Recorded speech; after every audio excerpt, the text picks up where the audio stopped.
The school bell rang, signaling the start of another day at Westwood Academy, a prestigious private school known for its strict discipline and academic excellence. The students shuffled into their classrooms, chatting excitedly about their weekends. In Room 3B, Ms. Linda Carmichael, a seasoned but strict middle school teacher, adjusted her glasses as she reviewed the attendance list. She had been teaching at Westwood for over 115 years, and her reputation as one of the toughest teachers in the school was well known. As the last student entered, a tall black boy with a confident stride took his seat in the middle row. His name was Jamal Carter, a new transfer student. Ms. Carmichael's eyes narrowed as she looked at him. Something about him bothered her. His calm demeanor, the way he didn't shrink under her gaze. It was as if he knew he belonged there, and that didn't sit well with her. Clearing her throat, she began the lesson. "All right, class, let's see who actually did their homework." She scanned the room, her gaze landing on Jamal. A smirk tugged at her lips. "You," she said, pointing at him, "stand up and recite the first 10 elements of the periodic table." Jamal, unfazed, rose to his feet. Hydrogen, helium, lithium, beryllium. Ms. Carmichael's expression hardened. He wasn't supposed to know the answer. "Lucky guess," she muttered. "Sit down." A few students exchanged glances. Something felt off. Jamal sat down, but he already had a feeling. This wouldn't be the last time she singled him out. He just didn't know how far she was willing to go. The classroom buzzed with quiet whispers as Jamal sat back down, unfazed by Ms. Carmichael's cold stare. He could feel the tension in the room. Students sensed something wasn't right, something.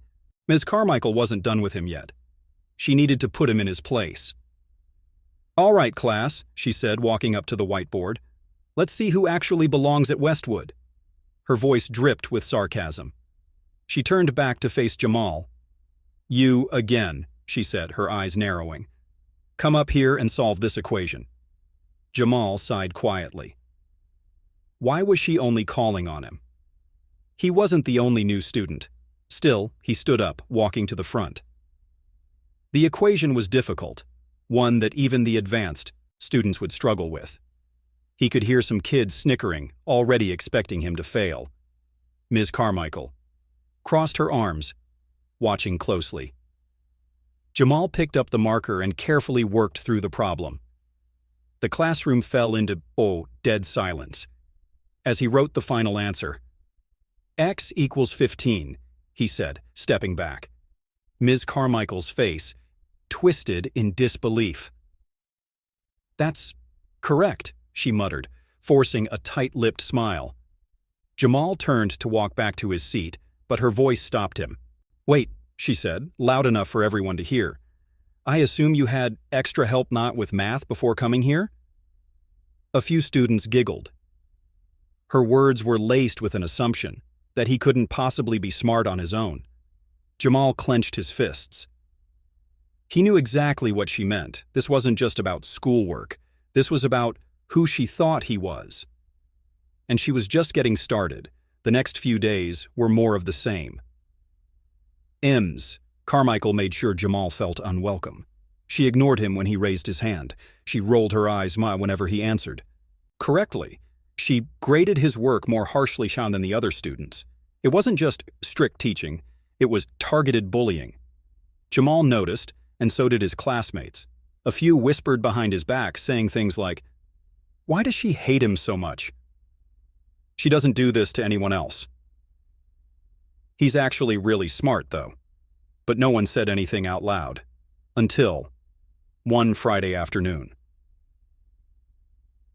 Ms. Carmichael walked into class holding a stack of graded tests.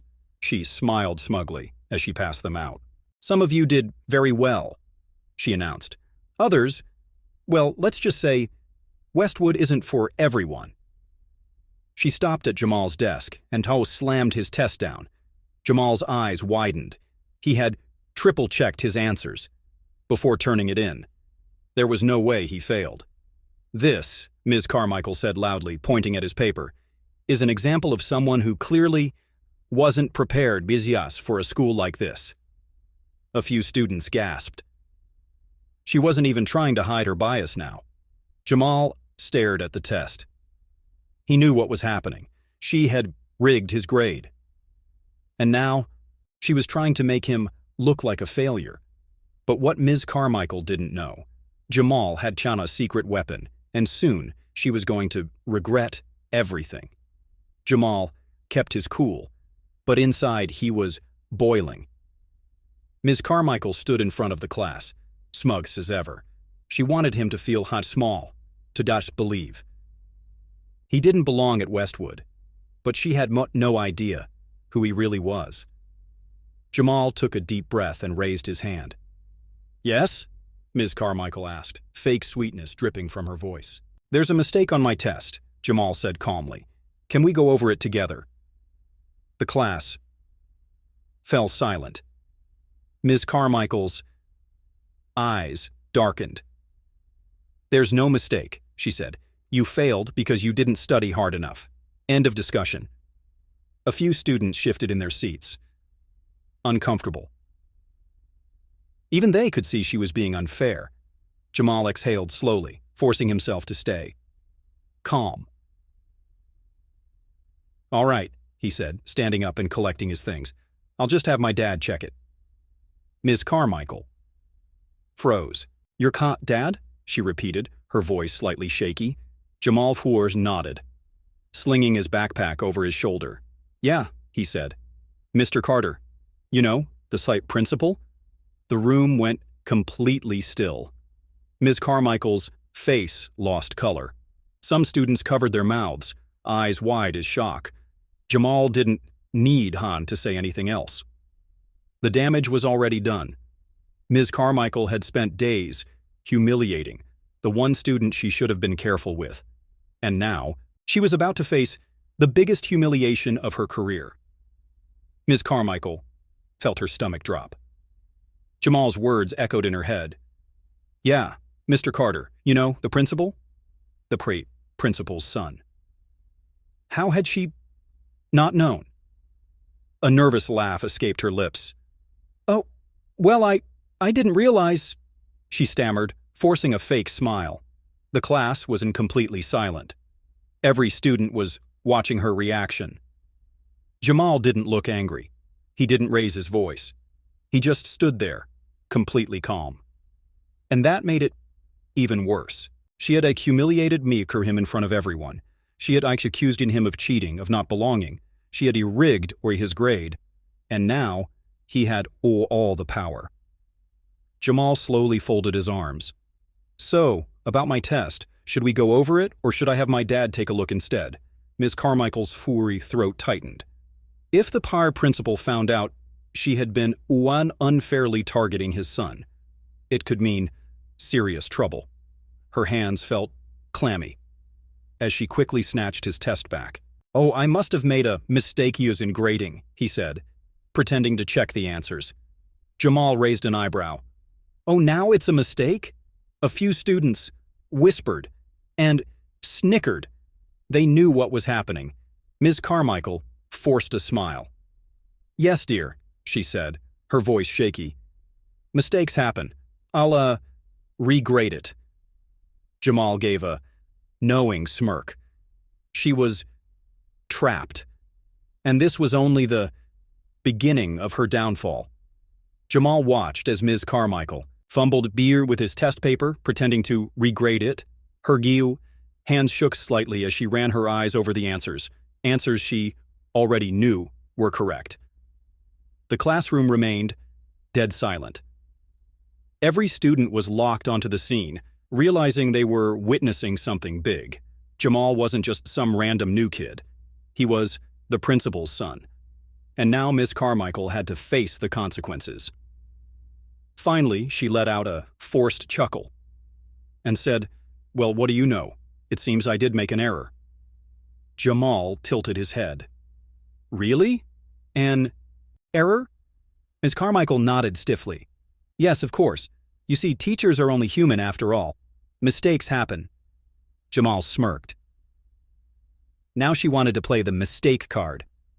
The students exchanged glances, and someone whispered, "She's totally lying." Ms. Carmichael heard it. Her face flushed red. "All right," she snapped, placing the test back on Jamal's desk. "You got an A." The class gasped. They all knew what had just happened. She had been caught. Jamal slowly picked up his test. "That's interesting," he said, his voice calm, "because I double-checked my answers before I turned it in." Ms. Carmichael's jaw clenched. Jamal continued, "So, was it really a mistake, or were you just trying to fail me?" The room went dead silent again. Ms. Carmichael's eyes widened slightly. She had been exposed. And Vainalais, this was just the beginning. Ms. Carmichael stiffened, gripping the edge of her desk. The weight of Jamal's words hung in the air like a storm cloud. The students exchanged glances, whispering among themselves. They had seen it. All chosenausa. The unfair treatment, the constant targeting, and now the proof. She had been caught red-handed. A hand shot up from the back. Mia, one of the smartest girls in class, spoke up. "Ms. Carmichael," she said cautiously, "if you made a mistake on Jamal's test, shouldn't we all have our tests checked too? Maybe you made other mistakes." A few students nodded. Murmuring in agreement, Ms. Carmichael's face turned pale. Jamal smirked. He hadn't even planned for this, but now his classmates were turning against her too. "No," she stammered, waving her hand dismissively. "The rest of the tests are fine. This was just an isolated mistake." Another hand went up. "Jason, a boy in the front row, but you didn't even check them. How do you know?" The class erupted in whispers. Ms. Carmichael's breathing quickened. "I don't have time for this," she snapped. "Class is over. Everyone, get out." But no one moved. Instead, all eyes were on Jamal. He wasn't just the new kid anymore. He was the one who had finally stood up to her. And now, Ms. Carmichael knew she had lost control, and worse, she still had no idea what was coming next. The final bell rang, but no one rushed to leave. The class was still buzzing, whispers filling. The room whereas students looked between Jamal and Ms. Carmichael. She stood at the front, rigid and flustered. Her confidence eye shaken, Jamal calmly packed his books and slung his backpack over his shoulder. He wasn't done yet, Miss Carmichael. Ozlaiki swallowed hard, trying to regain control. "All right, that's enough for today. Everyone, out." One by one, students slowly filed out of the classroom, still whispering. Some glanced back at her, exchanging looks of disbelief. They knew the truth now. Jamal was the last to leave, but before he stepped out, he turned back to Ms. Carmichael. "I think my dad will want to hear about this," he said casually, watching her expression. Freeze. Her lips parted slightly, eyes widening in panic. "Jamal, wait," she started, her voice suddenly softer, almost pleading, but he was already walking away. As he headed down the hall, a few students patted him on the back, whispering, "Dude, that was crazy." And, "She's finally getting what she deserves." Jamal smirked, but kept his focus. This wasn't just about Tana, bad teacher. This was about justice. He approached the principal's office, where the door was slightly open. His father, Mr. Carter, was inside talking with another teacher. Jamal knocked. His father turned and smiled. "Hey, son, how was your first week?" Jamal saw it. Took a deep breath. "You might want to sit down for this," he said. "We need to talk about Ms. Carmichael." His father's smile faded, and just like that, everything was about to change. Mr. Carter's brow furrowed, as he motioned for Jamal to step inside and close the door.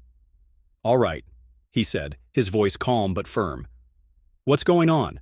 Jamal sat down across from him, setting his backpack on the floor. He wasn't nervous, but he needed to get this right. Taking a deep breath, he began. "Ms. Carmichael has been singling me out since my first day," he said.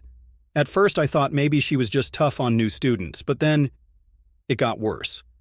Mr. Carter leaned forward, listening intently. Go on, Jamal explained. Everything how she only called on him for difficult questions, how she ignored him when he had the right answers, how she gave him an F on a test he knew he passed, and most importantly, how she changed his grade the moment she realized who his father was. Mr. Carter's jaw tightened. He had dealt with many disciplinary issues in his years as principal, but this was different. She rigged your grade? He asked, his voice sharper. Now Jamal nodded. And she only changed it when I mentioned your name. Mr. Carter's eyes darkened. That wasn't just unfair teaching. That was deliberate discrimination. There was a long silence before he spoke again. This is serious, Jamal, he said, his voice low but controlled. If this is true, Miss Carmichael has a lot to answer for. Jamal held his father's gaze.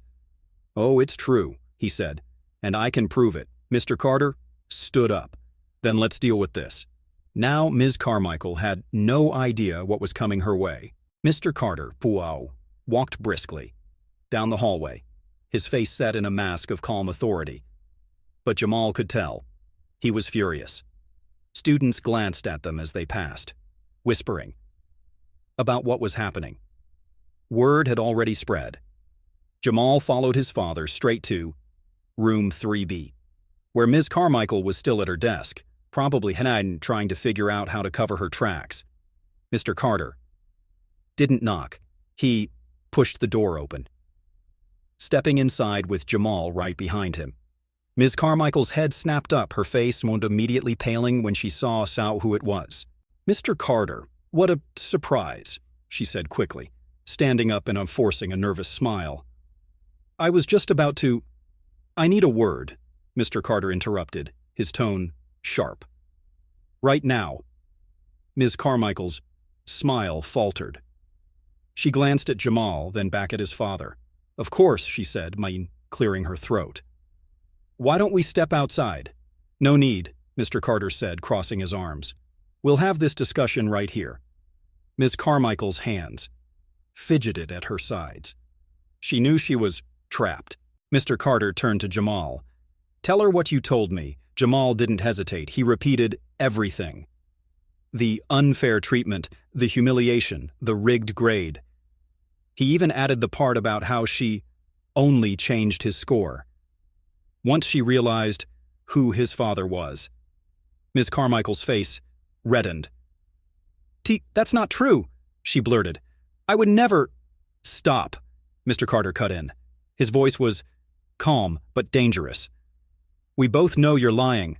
She opened her mouth to argue, but then Mr. Carter pulled out Jamal's original test paper. Her rigged grade was right there in black and white. Ms. Carmichael's mouth snapped shut. She had nowhere left to run. Ms. Carmichael's martyred face drained of color as she stared at the test paper in Mr. Carter's hand. The offer bold faikoma she had given Jamal was clear as day, and now she had no way to deny it. Mr. Carter placed the test firmly on her desk. His eyes locked onto hers. Explain this, he said, his voice low and controlled, but filled with authority.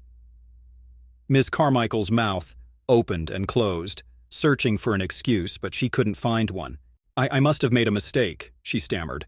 Yes, a simple grading error, nothing more. Jamal folded his arms, unimpressed. That's funny, he said, because the moment I mentioned who my dad was, you suddenly found that mistake real fast. Ms. Carmichael's lip twitched. The students who had stayed behind in the hall were peeking in through the door, whispering. Everyone was watching. Mr. Carter took a slow breath, his disappointment clear. This is unacceptable, he said. You deliberately targeted my son. You humiliated him in front of his classmates. You abused your authority. And I have proof. He pulled out another sheet of paper, a report from multiple students. You see, he continued, Jamal wasn't the only one who noticed. Your other students have reported your behavior. Ms. Carmichael's eyes widened in horror. This isn't just a mistake, Ms. Carmichael, Mr. Carter said firmly. This is discrimination. Ms. Carmichael Hurst gasped. Wait, please, I didn't mean. You will be placed under immediate investigation, Mr. Carter interrupted. Pack your things. You're done for today. Ms. Carmichael froze. This wasn't how things were supposed to go, but it was too late. She had dug her own grave. Ms. Carmichael stood frozen, her hands trembling as she realized this was the end. The students outside the classroom whispered louder, some even pulling out their phones. News spread fast at Westwood Academy. Mr. Carter's expression didn't soften. I expect you to clear out your desk immediately, he said. You will be placed on administrative leave until a full investigation is conducted. Ms. Carmichael's mouth opened as if she wanted to beg for mercy. But she knew it was useless. She had spent weeks humiliating Jamal, trying to make him feel like he didn't belong. And now, she was the one being pushed out. Jamal watched as she slowly sat down, her fingers gripping the edge of her desk as if holding on for dear life. Her reign of terror was over. Mr. Carter turned to Jamal, his expression softening. I'm sorry you had to go through this, he said. This should have never happened. Jamal nodded. I knew I belonged here, Dad, he said. She just didn't want to believe it.